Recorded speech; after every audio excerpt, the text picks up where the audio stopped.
All right, we are live. Hello, everyone. I am Variety Senior Editor Michael Schneider, and welcome to the SAG-AFTRA Foundation's Conversations at Home, literally at home. I'm in my kid's bedroom right now.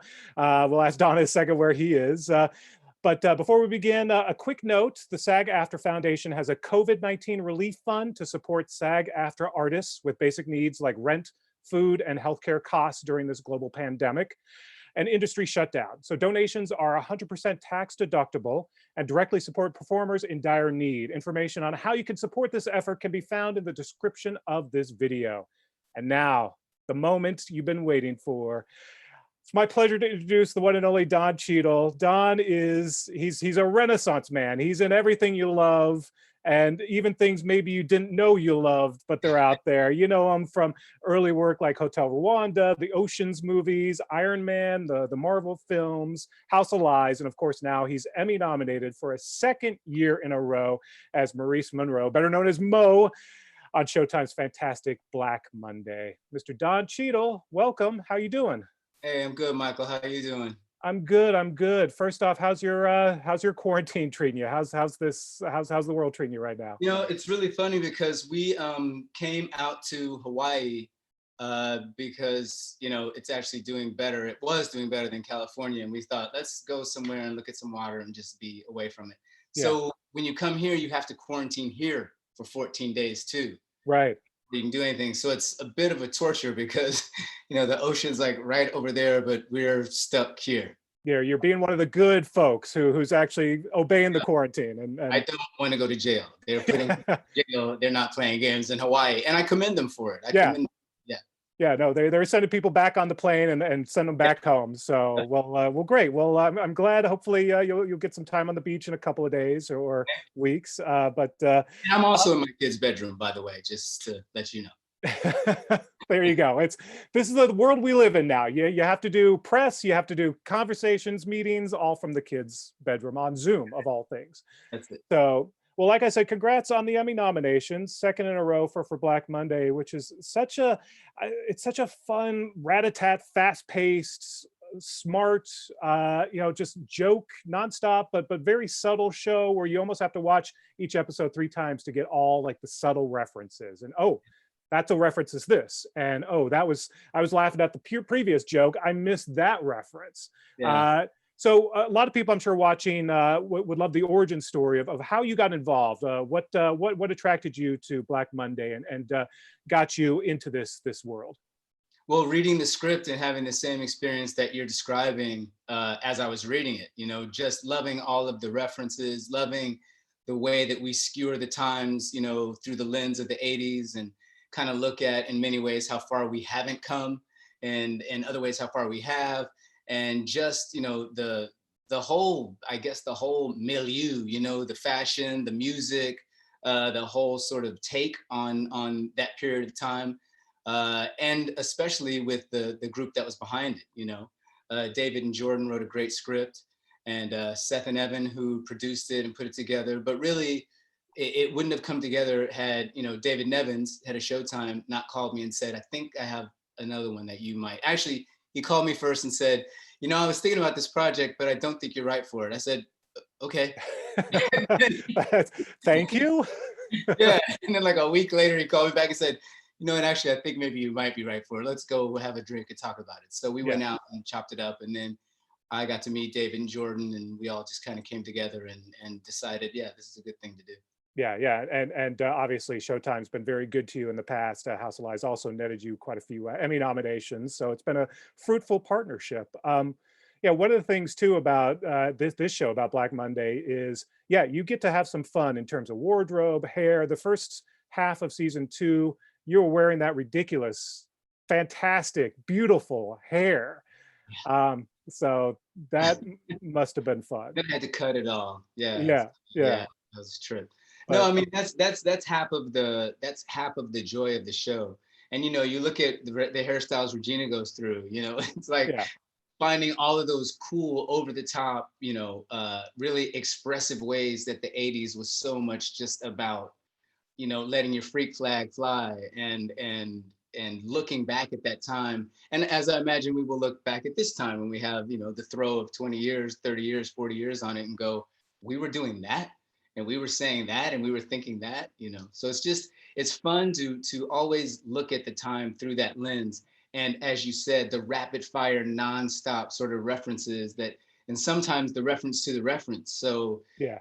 yeah, David Nevins said he loves the show because like if there's a joke that goes by that you didn't like, he's like, just hang out a couple seconds. There's going to be another one that's Yeah. coming in the pipe. I hope you're right, by the way, that in 20, 30 years, we can laugh about this moment in time right now. But If we're all still here, I mean, if we make it, if this exactly. doesn't take us out. Yeah, another thing that you get to do is, at least in season one, there wasn't as much in season two, although you get to it mid-season, is all that fake coke, all that fake cocaine you got to snort on screen. Fake. Yes. Correct. Yes, fake. Yeah, exactly. Talk about being an executive producer on this as well, and what does that allow you to do, and how do you sort of wear that hat and exchange hats as you're also starring in this show? Well, when we're putting the show together, literally, interviewing all the keys, all of the, key players in all the departments, from hair, wardrobe, makeup, DP, hiring the directors for every season, and putting the show together casting wise, which is always a lot of fun. Not finding, but going, you know what, Regina would be amazing in this part. That wasn't crafted and or designed for her, but you wouldn't know it. She comes in and makes it her own, and all of the finds that we do as we're putting the show together is part of that executive producer part of it, looking at all the scripts and going in the room and breaking out the season and figuring out where we're going to go. Very involved in all of that and very glad to be a part of all of that. And we have a really, really collaborative team and writers. So it's a lot of fun putting the show together. It's a lot of work. It's really hard, but it's also very rewarding. Yeah, that cast. I mean, you get to play with Regina Hall, who, by the way, now when I see her in other roles, it's like I kind of miss the '80s hair. It's Yeah. I kind of am used to that now. But Andrew Rannells, Paul Shear, the supporting team, Yes, Lester just goes on and on. Casey Wilson. Yeah, amazing. Yeah, and so Ken Marino, great. Yeah, as the Lehman Brothers.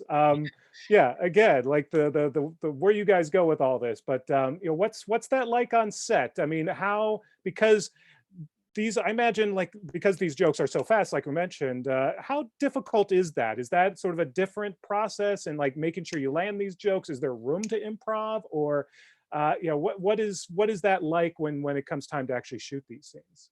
Well, we do a bit of both. We improv. It's great because, David and Jordan are joke whores in the best way. They're very best answer wins dudes. So if you have something you want to try, a take that you want to, do, something that their joke led you to think of another joke, they're very open to that. So it's a very, like I said, a very collaborative and a very playful set when it comes to that. And we're, creating these moments where it's always us kicking stuff around until we set it and shoot it and decide what that's going to be. Some improv though gets into the show that's just pure improv that happens in the moment, that they're like, that beat anything, so let's put that in. Yeah. It's great when you have a cast like this. Everybody's very facile at that, and everybody's very accustomed to it. So, when you have 6 people that love to improv, sometimes it's like, okay, guys, we only have so many hours in the day. We can't do that all day long. And we have to really sort of, modulate that, because you could lose the day in take after take after take of, oh, let me try this. Oh, I got a good idea. So it's a give and take. It's welcomed. But at the same time, we know that the script is the Bible. We understand where we're headed. We know the trajectory of the story and what we have to accomplish. So, and we're doing it in 5 days, which is really hard to pull off a show like this in a schedule like that. 5 days. Yeah, that's a quick shoot. Yeah, it's very quick. And, it leads to some, if we didn't have these people in front of and behind the camera, good crew, good people everywhere, we have like a no a-hole rule, and everybody's down for it. We do 14, 15-hour days sometimes. It's really, really rough. And if you didn't have everybody pulling in the same direction, it would be impossible. So we're very fortunate to have, and Sony and Showtime who were behind us and giving us support the whole time too. Well, let me ask you about Mo in season 2, because if season 1, he was the anti-hero, and in some ways he kind of turned into the hero. I kind of kept waiting for him to turn, but he sort of redeemed himself. what was your take on that, and what did you want to see, and what did you think of Mo sort of in some ways redeeming himself by the end of the season? Well, I think it's probably still the long con. I mean, Mhm. I don't think Yeah, it's not over yet. you can't ever really trust this dude. Yeah. I think that he really wanted to be out at the beginning. I think he really was tired of, he's at the end of season one, he's, driving out of town in a terrible Honda, the bag full of money, trying to, not go to jail forever. Yeah. So I think he really did want to be out. And I think he would have been out had they not tried to push him out. And then the ego gets involved and you can't allow that to happen. And then we really dig into Mo's id and understand what kind of an animal he is. So it was fun to play, to play that sort of, that arc of that. And to have the other villains, have Andrew and Regina really get to, Blair and Dawn really get to rise up and kind of be the big bads this year. Yeah. Yeah. Well, and one of the things that I really do like about this show as well is how ultimately they get to some really sort of smart places, and the fact that this show brings up the FBI and its infiltration of COINTELPRO, its Yep. infiltration of the Black Panthers, Mm. that's smart stuff. And for a show like this to throw out rat-a-tat-tat humor, but then to also throw you with some real knowledge and educate people on some things like that. That's talk about that, and how this show is balanced, making some really important points. Well, interestingly, that was a story that I brought in to them from a good friend of mine, a writer who was a part of the Panthers in New York, and Nafani Shakur and the Panther 25 that almost went down for life. And that was something that happened to them in that group. And he had told me that story years ago, and obviously it stuck with me. Yeah. And when I mentioned it to David and Jordan, they were like, is it possible that we could weave that in? How could we make that work? And to their credit, and to the writer's room credit, they figured out how to do both of those things. Like you said, deal with something very serious, but still keep it in the vein of the show. I think it tread that line very well, where Yeah. we can play those down notes, we can play those serious notes. And in many ways, the sort of ballast that those down notes give us, I think gives us the permission to go all the way. And if it was just all that and just the characters they were just pure clowns and had no parts of them that you could relate to in any sort of a serious way or an emotional way, I think this show would be too far off the rails. So I like that we can, infuse it with those real issues, political issues, talking about sexuality, we're talking about, gender, we're talking about everything on the show. And I think that's really, like I said, gives us the sort of a counterbalance to the jokes and the nuts and the lunacy. Yeah. I mean, literally, ripped from the headlines today. I don't know if you saw the whole Jerry Falwell Jr. situation, but Yes, big part of season 2 is like wrote it, yeah, yeah, it's great. it's all about this, evangelism and sexual misconduct, and yeah, all of it. The phony Christianity, all of that. Yeah, the hypocrisy. all of it.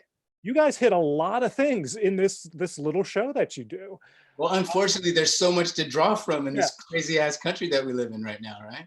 Yeah, and to use it with the frame of the '80s. Another favorite joke of mine from this past season is halfway through, Casey Wilson's character is babysitting a bunch of kids, and slowly it dawns on you, oh, those are the Trump kids. Yeah. It takes you a second. Yeah. Do you have a favorite sort of joke or aside from this season that kind of stuck with you? It's probably like they're all your babies. So yeah, there's so many I can't pick, and that storyline was hilarious, and I didn't see it coming.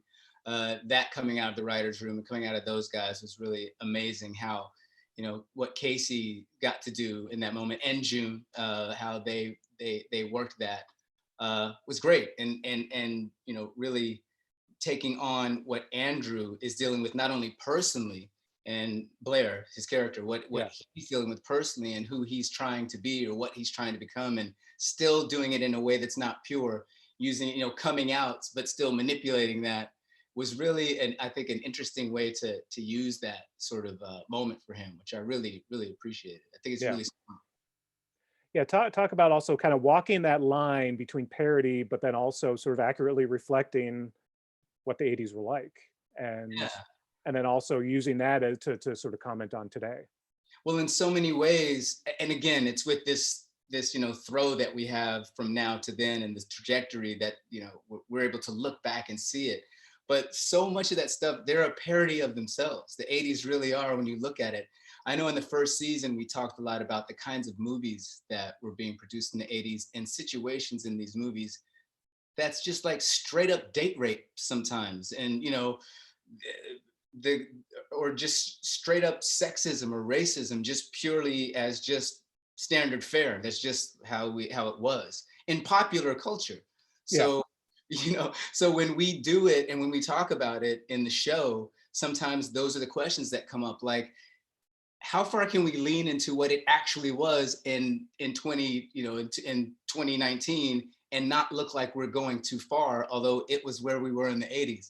So trying to strike that balance between how can we really talk and be like they really would have talked, but at the same time not turn the audience off because we're post that, we're in a more politically correct place with our words and our thoughts and our ideas and our actions. First, there's some sector, the again folk, that we're cool with that, but trying to move past that into now, it's like, can we keep that language? Can we keep those insults? Can we keep those slurs? Can we keep that behavior and not put off an audience, a today's audience? So that's always what we're trying to figure out. Like, how much of that can we still do and have it be clear to the audience that we're talking about a time that was through the lens of now and not be off-putting to a modern audience. yeah, and part of that is there is sort of the asides, the almost the comment on, like, I can't believe this is happening, that we're doing it this way, but Yeah. this is the 80s, this is how we do it. Yeah, I mean, you think about the sort of the HR thing that we had in season 1, where the guy comes in to basically tell us, that like there are 9 acceptable touches on a woman, and let the belt line be your guideline. Fair, unfair, like Yeah, it's just stuff that is really during the Me Too movement to like do all of that stuff was fun, but at the same time, it's like we don't want to make light of it, but we do at the same time as a comedy. We want to attempt to skewer all of that stuff. well, let's not forget the fun parts. You chose episode 207 as your episode to sort of spotlight the Halloween episode. Oh, Yes. okay, cool. I've been told. Okay, I'm glad to know. I mean, it's a pivotal episode, including the big dance off. My set is falling apart in front of us. It's your big bunk bed reveal. Exactly. In episode 207, the bunk bed fell apart. But your big dance off with Dule Hill to My Prerogative, I believe. So you get to have fun moments like that too. Talk about sort of resurrecting some of your 80s moves for Black Monday. Well, that was great in many respects because Dule is my boy, and we hadn't been able to actually do anything together on film, so it was fun to have that moment with him, and he's great. His arc is great in the show. Yeah. He and Don do with the ASSF fund has been really cool. But being able to bring that in, and when they told me that they were thinking about Dule and like, what do you think? I was like, absolutely, 100% Dule. And also, we have to figure out a way to have him dance in here. So let's figure it out. I don't know what we're gonna do. And everybody's like, yeah, let's figure that out. So it was just kind of a great way to work that in, because yeah, who doesn't have a dance routine to My Prerogative? Of course. So any from the Don't Be Cruel album would be fine. Exactly. So. Yeah. One of the things that also is nice about Black Monday is we have seen plenty of shows and movies that took place or take place in 80s Wall Street, but this actually shows a diverse cast led by a Black man, a Black woman who lead this organization. Well, the two different Jammer Group and then TBD. But talk about how important that was to tell that story, to tell a different story, to tell a unique story that we didn't see much in the 80s, and we don't see much about the 80s. Well, then again, to go back to our earlier point, that's about the casting. right? You know, a lot of this doesn't happen if Regina isn't in that role. I was always going to be Mo, but having her come in and play Dawn gave us the ability to tell a lot of different stories that we wouldn't have been able to tell had we not cast it in that way. And you know, likewise with Yasser and with Horatio, we create this group that definitely would not have existed at that time, but for the very purpose of being able to talk about all of those things, all of those reasons why it wouldn't exist. And that again is something that was about the casting and having the storylines lean into all of that stuff, so we could take it all on. And I think that's again one of the fun things about this show is the what if nature of it, you know. Yeah, absolutely. And let's talk about the Emmys real quick. Congrats again on the nomination. You know, one of the things that we noted this year was there was more representation. Now, granted, there's still a real lack in Latinx and Asian American representation, but we did see Native a American. nice, or Native American representation. But we did see at least some strides in Black representation in the awards this year.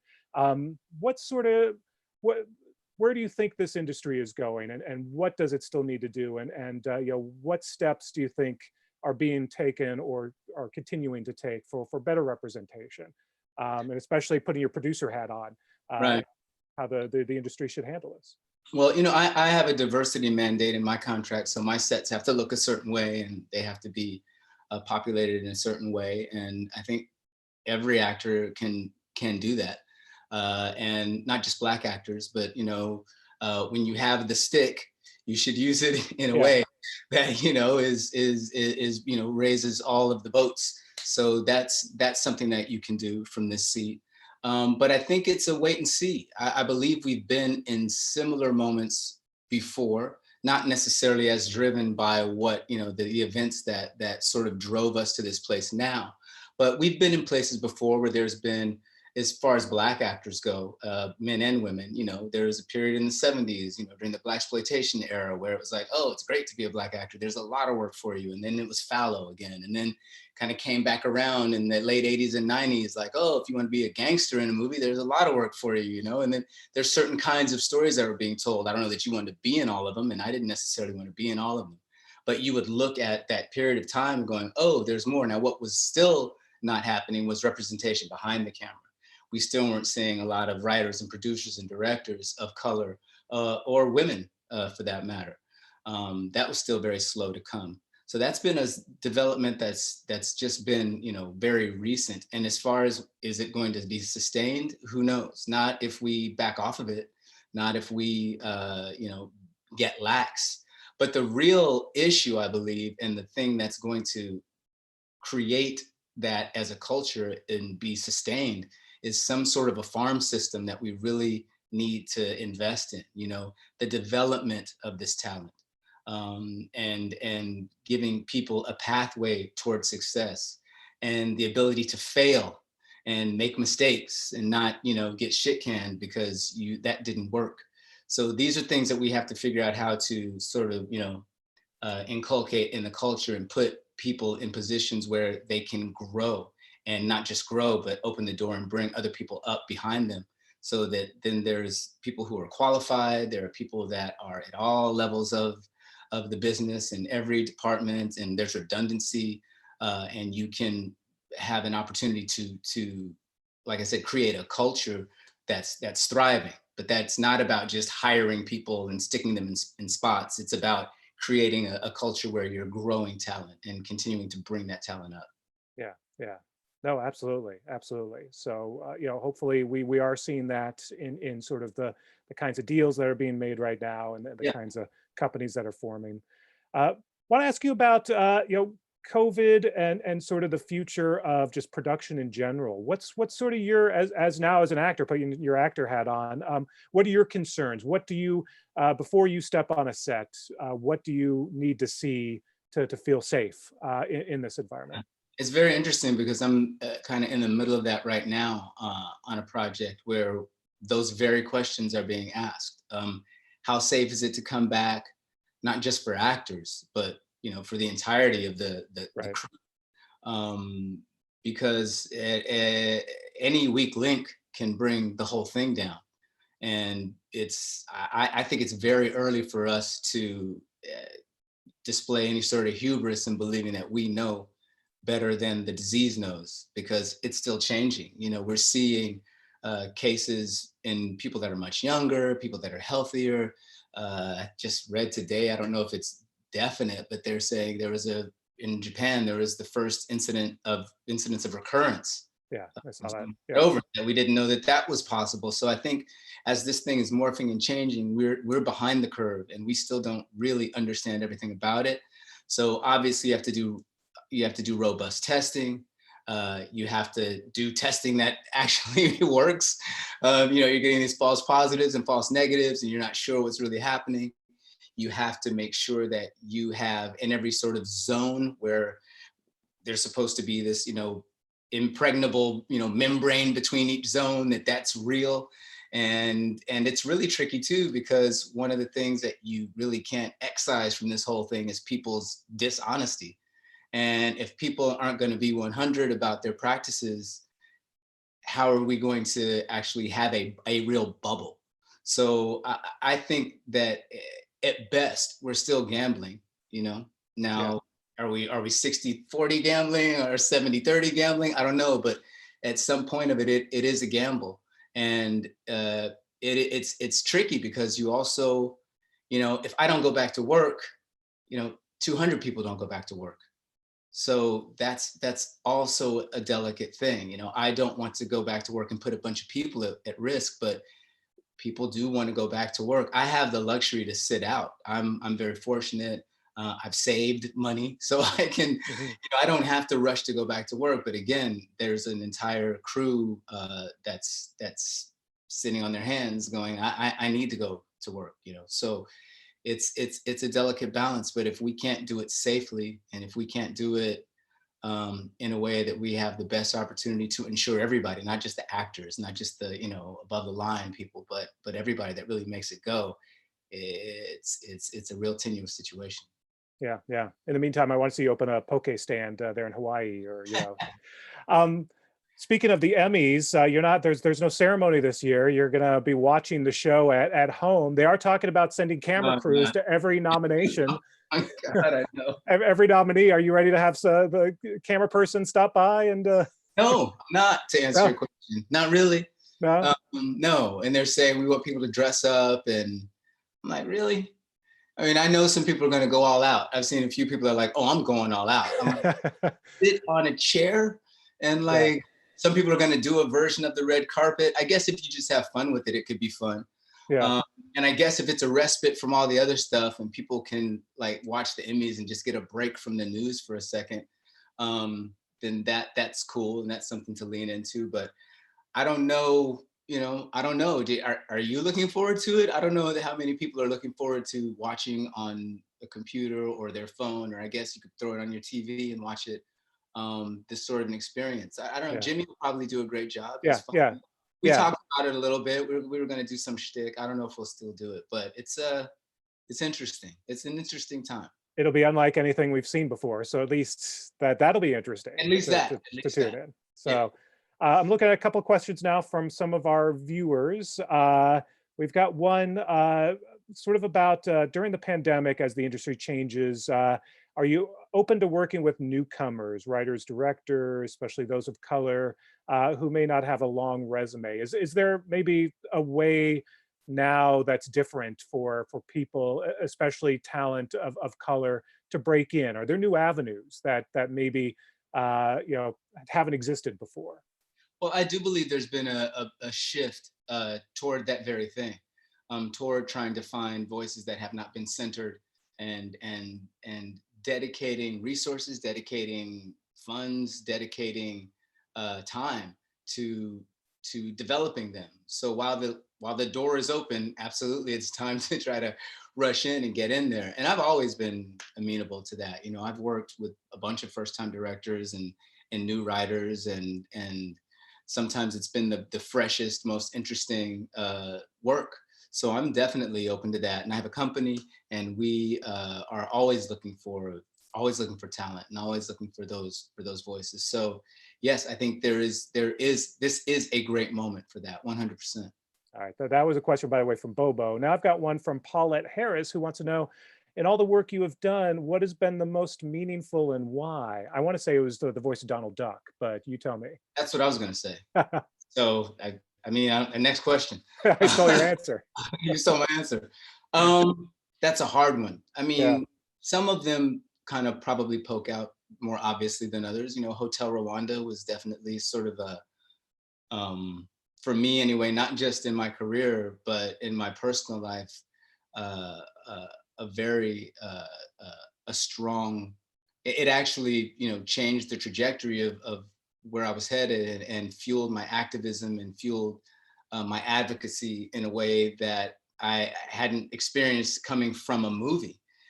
So that film led to me going on a congressional delegation to the Sudan, which would have never happened had the congressman not come to see the screening at MGM and said, oh, there's something about this movie that feels like what's happening here, and maybe there's a way that we can combine forces and you can help bring attention to this. So that was something that I thought was just going to be a one-off thing that turned into many, many years, and it continues to this day.